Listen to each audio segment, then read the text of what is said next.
Hello, everybody, and welcome to my channel, Chess Strategy. I want to say thank you to Jacob Maria, who just became a new member of this channel. And for those of you who haven't seen that you can become a member, you can read about it in the video description or in the channel website. I posted a cool study from Richard Reti a couple of days ago, which is only available for members. So be sure to check that out. Okay, now for this little study, which is really amazing, I would say. Looking at the material, it all sounds good for white. We're a rook up and also a pawn. But the problem is black's pawn here on e2, which will come to e1, become a queen, and we will have a really hard time. But we can do something about this. We can really win this. Even though black's pawn here seems unstoppable, we can still win this as white. The question is, of course, how are we going to achieve that? And it's really hard to see the full variation on how white wins here, but it's so beautiful. So give it a try, pause the video, see if you can solve this on your own. Otherwise, come back and you will just enjoy when I show you the right variation for white. Go ahead. Okay, here we go. So let's start with some obvious tries. This looks like an interesting try. If now black uh, takes a queen down here, well, then we just grab on d1 a couple of times and we end up with a checkmate. So black cannot promote the pawn then, but he will of course just exchange first, then grab the queen here. And even though we can play e7, which might look interesting, if black takes it, we will checkmate him. But of course, he will not take it right away. Instead, he will play queen e3, check first, force our king away somewhere. Maybe not there. We don't want to lose our rook as well, and then lose the pawn. And of course, we are not winning this as white. We will probably not even manage to save a draw either. So, no, we cannot put the rook here. What about ignoring this pawn promotion and try to get our own promotion instead? Play e7. That's an interesting move, but this is not right either. Yes, if black grabs our rook, then of course we win. We can promote, but it's actually even quicker to start checking here. I will go through all of this. We are winning pretty easy. But black will not take here. Instead, he will promote. We promote, and now, yes, we are rook up and the pawn, but this rook is hanging. Not right away, because we cannot leave the first rank, but we can start with a check. I mean, black can start with a check, not us. And when we move away the king, he will grab here, like this. And this pawn alone will not make it a win for white. This is just a dead draw. It's going to be checks all over the place. So that's not the correct variation either. Instead, here it comes. The beautiful starting move for white to win this is rook to d2. Such a beautiful move, and it looks like crazy. What? If black ignores this and promotes, well, then we have a checkmate in a few moves. Check. The king comes to a1 or c1. Doesn't matter. We will put the rook on c8 or on a8 if you want to that direction. And this is a checkmate after black tries to save one more move like this. So when we start with rook d2, black cannot ignore it. He cannot play king c1 either, because we will then check, get him in here, check again, and we see the same variation. The rook will finish off on c8 or a8.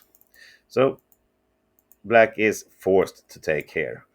All right, so we sacrificed a rook. What are we doing now? Can now be the time to push on e7? No, this is losing big time, for sure. Black will start checking, and this will be a checkmate in the end. Doesn't matter, we are not at all winning as white. So instead, After we sacrifice the rook on d2, how are we stopping this pawn, or how are we winning? Can you see it? We start with a check here on h1. This is a forced move, I would say. Well, he can also promote his pawn, but then we would just grab it and be 2 pawns up. So the rook will come to d1. And of course, we cannot take it. Black will take back and promote to a queen and win. So what have we really achieved? We have sacrificed one rook. We got a check. Black seems like he's in control of things. The pawn is coming down soon. Well, let's do another rook sacrifice. Rook e1. Such I just love this. So beautiful. First we sacrifice the first rook on d2, and now the second one on e1.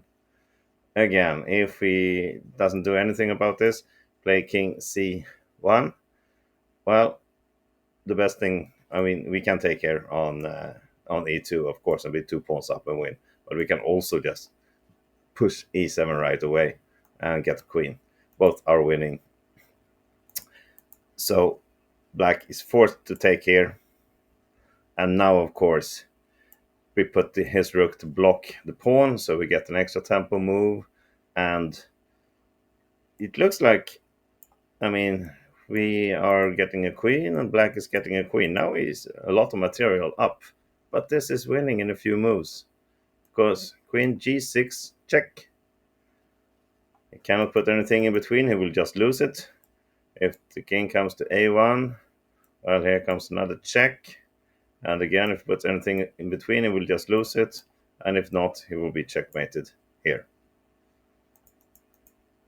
And if he goes to c1 directly, well, then it's checkmate right away on c2. Amazing, huh? Okay, let's back up a little bit.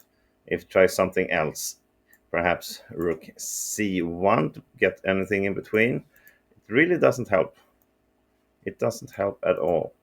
It's going to be the same variation. Still the queen g6 check. He put the rook in between, he will lose it. Goes to a1. We have this check. We can also check here if we want to and get the checkmate down there. It's one way of doing it. And let's look at a final plan for black.